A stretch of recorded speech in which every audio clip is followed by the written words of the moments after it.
So we've been talking about the distances to stars, and so here's our star, and here's the Earth, and the Earth moves around in orbit, so at some later time it's over here, and if we can measure this angle, right, the parallax method, that's R, we put this, I don't know, X and Y, I think we've been calling these. Right, we know what this X is, and then we can get R and Y.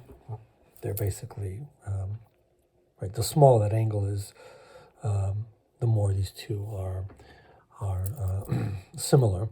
And the R values, we said, via parallax, with modern technology, observatories in space, we can get out to distances of 200 parsecs.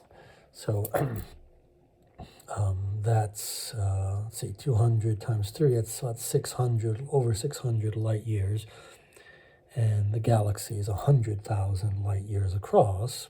So we are only in our neighborhood, so to speak. So we really want to get further out, right? So how do we find distances further out?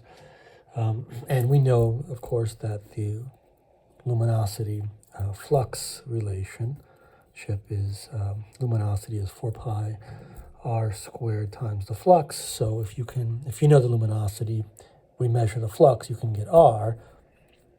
Right, r becomes the square root of these quantities, and so we need to measure f, and we need to know L for certain objects. There are other ways of finding distances, as we'll see, but this is sort of these are the precise, we can get precise distances from these methods. So we're looking for objects for which we know this, so these are called standard candles, and one of these standard candles is what's called a Cepheid variable. It's a star, and sort of we'll look at these objects and the unit on stars, our formation, lifetimes of stars. These are objects. These are big stars, more than the mass of the sun. I think 5, 10, 20 times the mass of the sun, and they pulsate, and their luminosities, or their peak luminosities, can reach up to, I think, 10 to the 5 times the luminosity of the sun. So this is the luminosity of the sun. So that's 10, it's 100,000 times the luminosity of the sun. They pulsate, and they obey the Leavitt, right? From Henrietta Leavitt, the Leavitt relation between the luminosity and the period of the star. And so we'll look at this, and the different periods of pulsation relate to different luminosities, and therefore we can figure out what the luminosity is, and that will be a standard candle. So the method is you identify Cepheids, but you also want to make sure that the method works well. So you want Cepheids in a region where you also have parallax. So identify Cepheid variables, or Cepheids, where you can also use, or you have parallax, right? So in the neighborhood we're talking about, if you can find some Cepheid variables, then you can check the two methods. And I think Cepheids are visible for some tens of million of light years. Tens of millions of light years, and therefore we can actually use them to measure distances to other galaxies. And in fact, it was, so here's our Milky Way. It was Hubble that measured right? So this is Andromeda, who identified Cepheids in Andromeda and then figured out the distance to Andromeda, and he obtained 2.5, I think it's 2.5 million light years to Andromeda, right? And so this diameter here is 100,000 light years. So, we're talking about the late 1920s, and therefore this was the first evidence that there are external galaxies. Not all the stars are in one system. And so you in regions where you have both parallax and Cepheids, you can then make sure that by both methods you have two ways of finding the distance, and if they both match, then you're confident that you can use Cepheids further out. So we can get distances up to, again, some tens of millions of light years. Another standard candle, this is sort of a recent, another standard candle, red giants. We'll talk about these objects. These are sort of the end states of massive stars, bigger than the sun, more massive than the sun. And they can also be used as standard candles. We want to go further out still. So if we want to go further out still, we know that the universe, the diameter of the universe as a whole is maybe, 90 billion light years.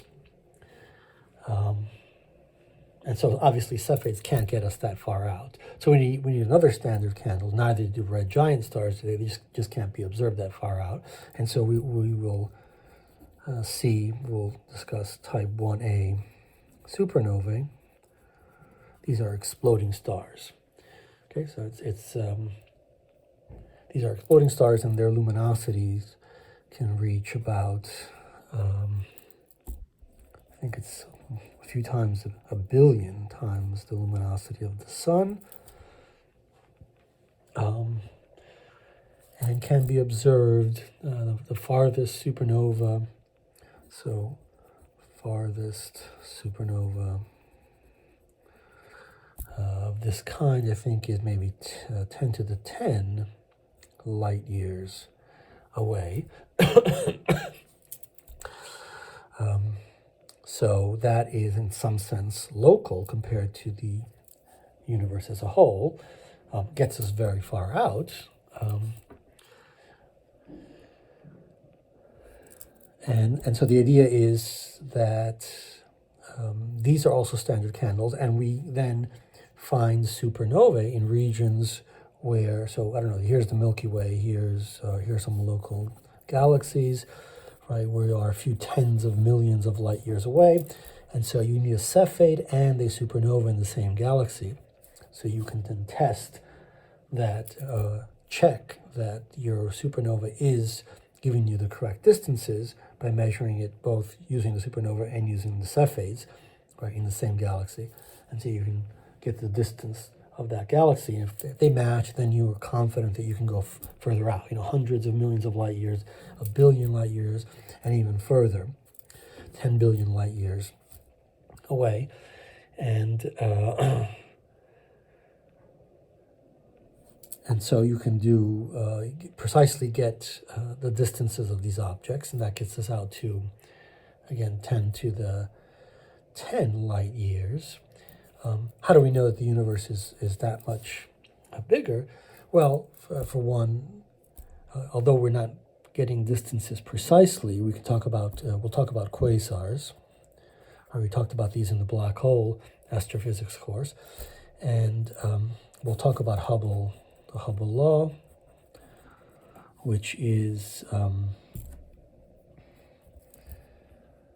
originally was the speed. We'll think of this in terms of the redshift related to the speed there and the distance of the object. And roughly these objects seem to follow a relationship like that. It's an amazing relationship. It tells us about the expansion. The universe is expanding. There's some scatter there in these objects. But if you have the spectrum of the object, you can measure the redshift, how much the wavelength is shifted with respect to the rest frame, right? And that tells you about the redshift. And then if you assume this relationship, you can get distance. And so you can roughly say, well, this quasar is, halfway across the universe by assuming this relationship stands.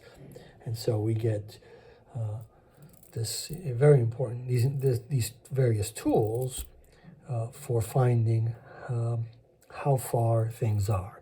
So we're talking about how far things are, how big the universe is, and how things are moving, right? The Doppler shift is crucial for that. And these are fundamental tools in astronomy. And these things will ultimately be fundamental in understanding cosmology or cosmological model.